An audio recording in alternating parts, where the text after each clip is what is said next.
श्री गरुड़ जी महाराज की। इधर गंगा और शांतनु का विवाह हो जाने के पर्यंत जब वो लोग दोनों घर आए, कुछ समय के पर्याप्त कुछ समय बीत चुका था। शांतनु का एक पुत्र हुआ। गंगा मैया ने पहले ही कह रखा था कि तुम पूछोगे नहीं कि मैं कौन हूं, मैं जो भी करूं तुम टोकोगे नहीं। तो गंगा ने क्या किया, अपने पहले ही पुत्र को अपने गोद में लेकर के अपने जलधारा में बहा देती है। एक पुत्र का मृत्यु हो गया, कुछ समय पर्यंत फिर दूसरा पुत्र हुआ। गंगा ने वही किया, दूसरे पुत्र को भी अपने जल समाधि दिला दिया। तीसरा पुत्र हुआ, तीसरा पुत्र का भी वही, चौथा पुत्र का भी वही, छठा पुत्र का यही। जब 6 पुत्र किसी पिता के सामने या उसकी माता ही ले जाकर के अपने जलधारा में बहा दे, उस पिता पर क्या गुजरेगी। टोकना नहीं है, बात ऐसी है। जब 7वां पुत्र को ले जाने लगा तो भी नहीं कुछ बोले, मन को मार के रह गया।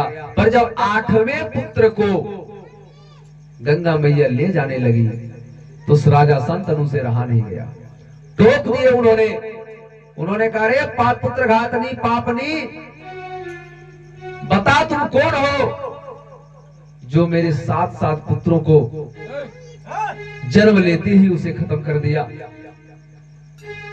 तब गंगा मैया पलट करके जवाब देती है, हे राजन, अरे मैं पुत्र घातनी नहीं हूं, मैं पुत्र दायिनी हूं। मैं कोई और नहीं, मैं साक्षात जगत जननी जगदम्बा मां गंगा हूं। हे राजन, खैर मैं अब तुम्हारे पास तो रहूंगी नहीं, क्योंकि तुमने अपना वचन को तोड़ दिया। अब मैं तुमको छोड़कर जा रही हूं। राजा शांतनु को बड़ा दुख हुआ। फिर गंगा मैया ने कहा, राजन, तुमने 8वें पुत्र को रोक दिया है, टोक दिया है, जाओ, मैं इसे मारूंगी नहीं, लेकिन मैं तुमको अभी दूंगी भी नहीं। आज से 36 साल के बाद यही पुत्र तुमको गंगा जी के तट पर मिलेगा, और यह पुत्र तुम्हारा ओजस्वी होगा, तेजस्वी होगा, परम ज्ञानी होगा, परम बुद्धिमानी होगा, और 16 कलाओं में निपुण होगा। हे राजन, तुम 36 वर्ष तक इंतजार करना, 36 वर्ष के बाद तुमको अपना पुत्र तुम्हें वापस मिल जाएगा। इस प्रकार से कह करके गंगा मैया अपने पुत्र को 8वें वसु को ले जाकर के अपने जलधारा में डुबो देती है। और इधर राजा शांतनु का हालत ऐसा हो गया, और ना कुछ बढ़िया से भोजन करते थे, ना बढ़िया से किसी से बात करते थे, राजकाज में उनका मन नहीं लगता था। दिन भर दिन गंगा के तट पर जाकर के रोया करते थे। ये विग्रह है जुदाई का। कुछ समय पर्यंत समय बीतता गया, वो समय आ गया, वो घड़ी आ गया जो समय गंगा मैया ने राजा शांतनु को कहा था। राजा शांतनु गंगा के तट पर क्या देखते हैं, एक युवा लड़का जो अपने तीर कमान से, अपने बाण से गंगा के धारा को मोड़ दे रहा है। अरे वो जहां बाण चला रहा है, गंगा अगर पूरब बह रही है तो गंगा पश्चिम हो जा रही है। इस बात को देखकर राजा शांतनु को बड़ा विस्मय हुआ, बड़ा आश्चर्य भी हुआ, ये कैसे हो सकता है। उसी समय राजा शांतनु उस लड़के के पास गए, उस युवा के पास गए, और उनसे जाकर के पूछा कि बताओ तुम कौन हो, और तुमने इतनी शक्ति कहां से आई जो गंगा की धारा को मोड़ दे। तब उस बालक जैसे ही कुछ बोलता है, इसके पहले ही गंगा मैया साक्षात प्रकट हो गई और राजा शांतनु से कहती है, राजन, ये बालक कोई और नहीं, ये बालक तुम्हारा ही है, और आज 36 वर्ष पूरा हो गया। ये बालक में सभी कलाओं का निपुण है, और ये बालक को मैं तुम्हें सौंपती हूँ। हे राजन, इस बालक को तुम अपने राजमहल ले जाओ और इस बालक का नाम देवव्रत रखो या फिर गंगा पुत्र रखो। राजा शांतनु उस पुत्र को पा करके इतना परम खुश हुए,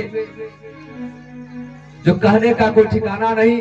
अपने महल को ले गए और पूरे राज्य में दीपक जलाया गया, ढोल नगाड़े बजाया गया, पुत्र जन्मोत्सव मनाया गया। और उसी समय राजा शांतनु ने अपने पुत्र को, देवव्रत को अपना युवराज घोषित कर दिया। प्रेम से बोलिए आनंद कंद भगवान की। देवव्रत को अपना युवराज घोषित कर दिया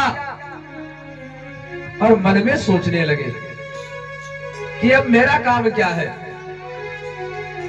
ये राजपाज का चिंता था, वो तो चिंता खत्म हो गई। मुझे पुत्र मिलना था, पुत्र भी मिल गया, पुत्र भी युवराज बन गया। अब वो राजकाज चलाएगा, मेरा कोई जरूरत है नहीं। मुझे भी पिता की भांति इस राज्य को छोड़ करके वनाश्रम धर्म धारण करना चाहिए और भगवान का भजन करना चाहिए, जिससे मुझे मोक्ष की प्राप्ति हो। मन में ऐसा परिकल्पना करके, त्याग करके विराग उत्पन्न हो जाता है राजा शांतनु को। लेकिन भगवान की माया और भगवान के मोह के आगे किसी का एक का नहीं चलता है।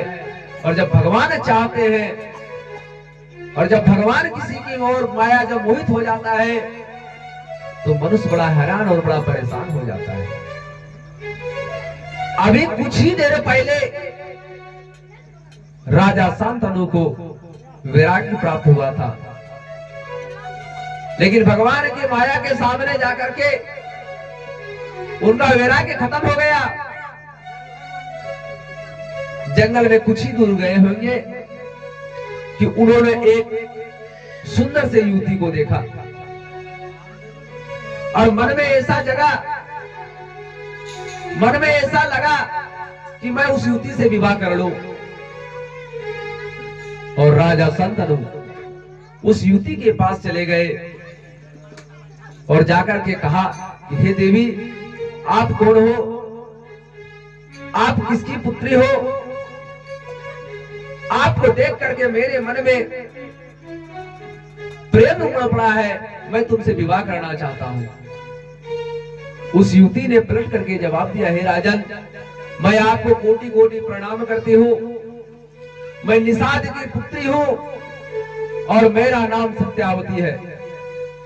हे राजन, मैं जानती हूँ कि आप सब कुछ में सक्षम हो।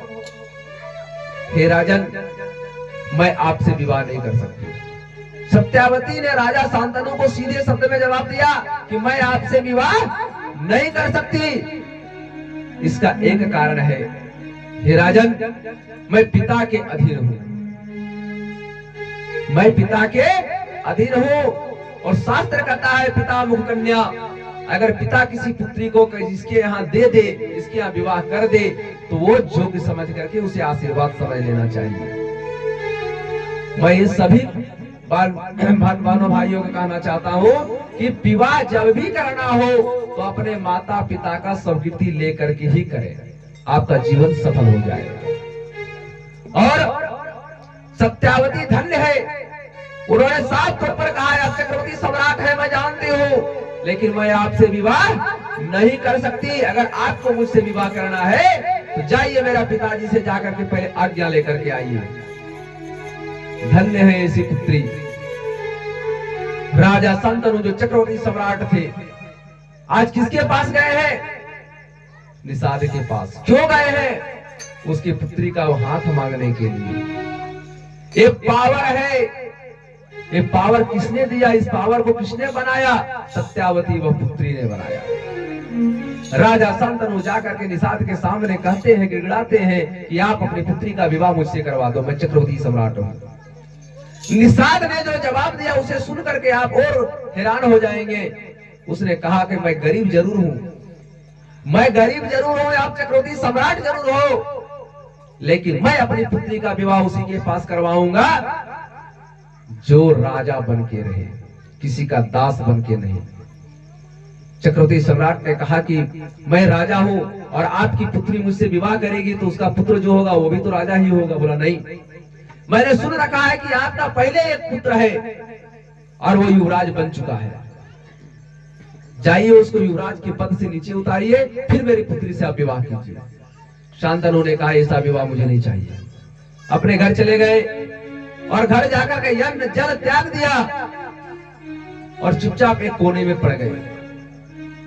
जब ये बात की पता देवव्रत को चला कि मेरे पिताजी सत्यावती नाम की कन्या से विवाह करना चाहते हैं और सत्यावती के पिता ने जब ऐसा वचन रख दिया है, तो पिताजी को बिना बताए ही देवव्रत उसी स्थान पर पहुंच गए जहां पर निषाद खड़ा था।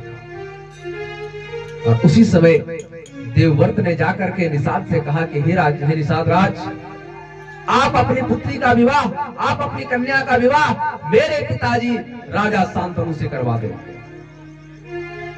आप कोई ऐसा पुत्र नहीं होगा जो अपने पिता का विवाह का संदेश लेकर के किसी के पास जाता होगा। वो गए और जाकर के कहा आप अपनी पुत्री का विवाह मेरे पिताजी से करवा दे। और रही बात युवराज पद की, अपने पिता की खुशी के लिए एक युवराज पद क्या है, मैं कितना युवराज पद को त्याग कर सकता हूँ। मैं आज से ही मैं त्याग करता हूँ युवराज का पद। और हे राजन, मैं प्रतिज्ञा करता हूँ कि मैं आजीवन विवाह नहीं करूंगा। जब विवाह ही नहीं करूंगा तो मेरा पुत्र होगा नहीं, और जब मेरा पुत्र होगा नहीं तो बाद में झगड़ा होगा ही नहीं। मैं प्रतिज्ञा करता हूँ कि मैं आजीवन विवाह नहीं करूंगा। और दूसरा प्रतिज्ञा करता हूँ कि मैं कभी भी राजगद्दी पर नहीं बैठूंगा। इसी प्रतिज्ञा का नाम है भीष्म प्रतिज्ञा। प्रेम से बोले भीष्म पितामह की। इसीलिए उनका नाम पड़ा भीष्म। और यही प्रतिज्ञा है, एक प्रतिज्ञा उन्होंने किया। और इस प्रतिज्ञा को करने के बाद निषाद राज ने अपनी पुत्री सत्यावती का विवाह राजा शांतनु से करवा दिया। और जब राजा शांतनु को पता चला कि मेरा पुत्र मेरा खुशी के लिए अपना जीवन का परित्याग कर चुका है, एक तरह से आजीवन विवाह रहने का, विवाह न होने का प्रतिज्ञा ले चुका है, जिंदगी भर राजगद्दी पर नहीं बैठने का प्रतिज्ञा ले चुका है, उन्हें बड़ा दुख भी हुआ और गर्व भी हुआ। उसी समय उन्होंने अपने पुत्र देवव्रत को अपने पास बुलाया, बड़े प्रेम से लाड़ प्यार किया और वरदान दिया कि हे पुत्र, जाओ, तुमने मेरे लिए अपना जीवन का बलिदान किया है, तो मैं तुम्हें वरदान देता हूँ कि तुम्हें इच्छा मृत्यु का वरदान है। तुम जब चाहोगे तब तुम्हारी मृत्यु होगी, तुम्हें कोई नहीं मार सकता है। इसीलिए भीष्म पितामह जो है अंतिम समय तक घड़ी गिनते रह गए, जब तक ठाकुर जी नहीं आए, उसके बाद अपना प्राण को त्याग किया।